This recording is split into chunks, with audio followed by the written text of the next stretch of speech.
This is the 18 WJTS News. In tonight's news, Cannleton police are seeking the public's help with an identity. 3 people are facing charges after a weekend drug raid in Daviess County. And the Jasper Strassenfest will be having new things to offer this year. Zach Ruber talks with the DuBois County Humane Society. Kurt Guxell looks at sports, followed by WJTS Informed. Tonight with Kathy Bachman with the DuBois County Museum with information on the upcoming annual dinner meeting. All this and more coming up on the 18 WJTS News.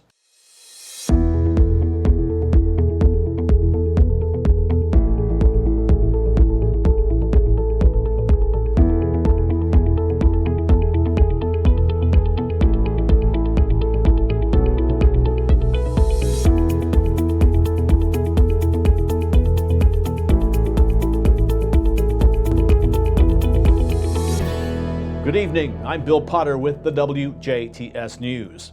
The Cannleton Police Department is seeking the identity of a female. Pictures of the female can be found on our website, WJTS.tv, if you need to further look at that.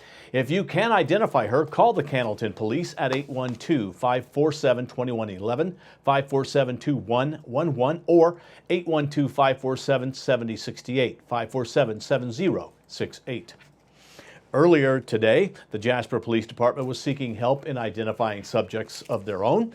This morning, JPD identified the 2 suspects involved in a theft at the Jasper Walmart. This investigation is currently ongoing. No names have been released at this time.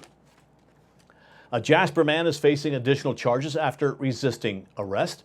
Police were trying to arrest 23-year-old Eric McNabb on an active criminal reckless warrant on the 200 block of Sunset Drive on Monday afternoon. Police say they tased McNabb when he resisted arrest. McNabb was booked into the DuBois County Security Center on the active warrant and faces additional charges of resisting law enforcement, battery resulting in bodily injury, and possession of meth and paraphernalia. 3 people are facing various charges after a weekend drug raid in Daviess County. Daviess County Sheriff's Department deputies and the Washington Police report finding meth, scales, and other various paraphernalia items while executing a search warrant at the 2413 Sunrise Drive residence in Washington on Saturday afternoon. 46-year-old Travis Reel of Washington was booked into the Daviess County Jail on no bond and charged with possession of methamphetamine and paraphernalia, dealing methamphetamine, maintaining a common nuisance, and obstruction of justice.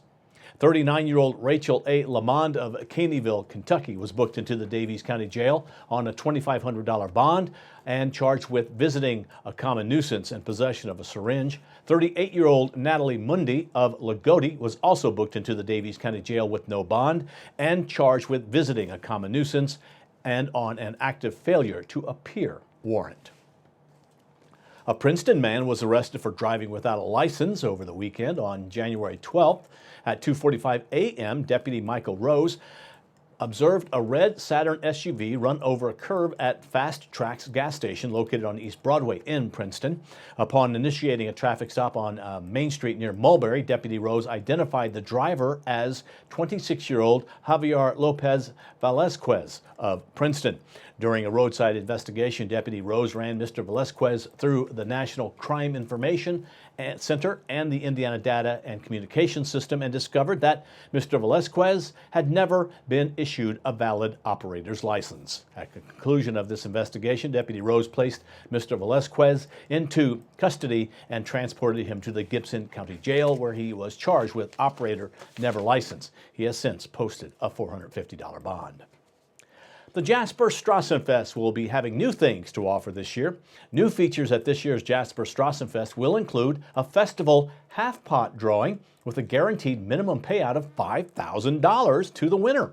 The ticket sales will begin July 6th at the Chamber of Commerce office and will be available for purchase during festival hours at a downtown square location.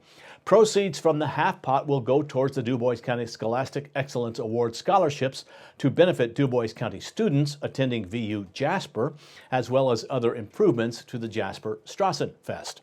Make plans now to attend the 2020 42nd Annual Jasper Strassenfest, July 30th to August 2nd.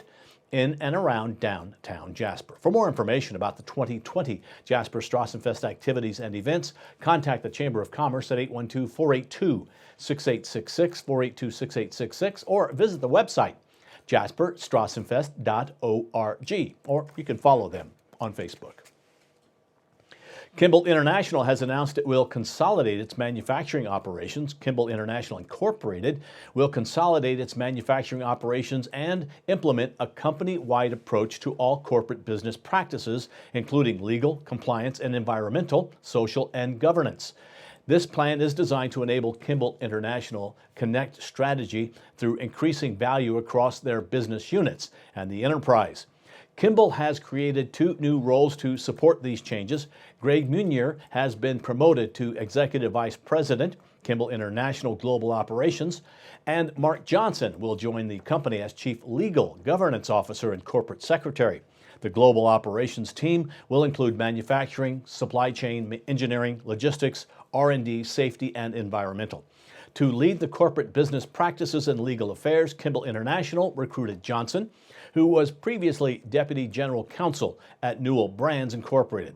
Johnson's role will support the company's shift to a centralized structure and the Kimball International Connect strategy. He will also develop company-wide environmental, social, and governance policies. The Indiana House is backing a bill where schools would no longer be required to use student standardized test scores in teacher evaluations. Monday's 100-0 vote would repeal a state mandate dating from a 2011 Republican-driven education overhaul that school districts incorporate student exams results in their teacher evaluations. These evaluations are used to determine merit pay raises. Democrats supported the chance while arguing that the requirement should never have been adopted and was a false promise that a student test could determine who are good teachers. The bill now goes to the Senate for consideration. And Governor Eric Holcomb is expected to talk about teacher pay in his annual State of the State speech. Holcomb's speech is tonight before a joint session of the Indiana House and Senate. This speech comes nearly 2 months after thousands of teachers attended a State House rally calling for better pay. Holcomb and the others have not given any details about this proposal, but Republican Speaker Brian Bosma says it will free up resources in the future years. And Governor Eric Holcomb has declared January 27th Ava Education Day in honor of the late Ava Kor, the Holocaust survivor who dedicated much of her life educating the world about the experiments of Nazi doctor Joseph Mengele. July 27th is the 75th anniversary of the liberation of Auschwitz concentration camp, where Kor and her twin sister Miriam were subjected to Mengele's experiments. The Terre Haute woman's experience was chronicled in a documentary titled Ava A-7063. That film is part of an Ava educational toolkit that has been distributed to every middle school and high school in Indiana. Kor spoke with several area schools about her experiences. Kor died July 4th, 2019. That has been a look at your WJTS news for today. Stay tuned. Zach Ruber pays his weekly visit to the Du Bois County Humane Society. Then it's your local outlook and weather forecast with Ann Powell on 18 WJTS, followed by sports with Kurt Guxell and WJTS Inform. We are local people watching local people.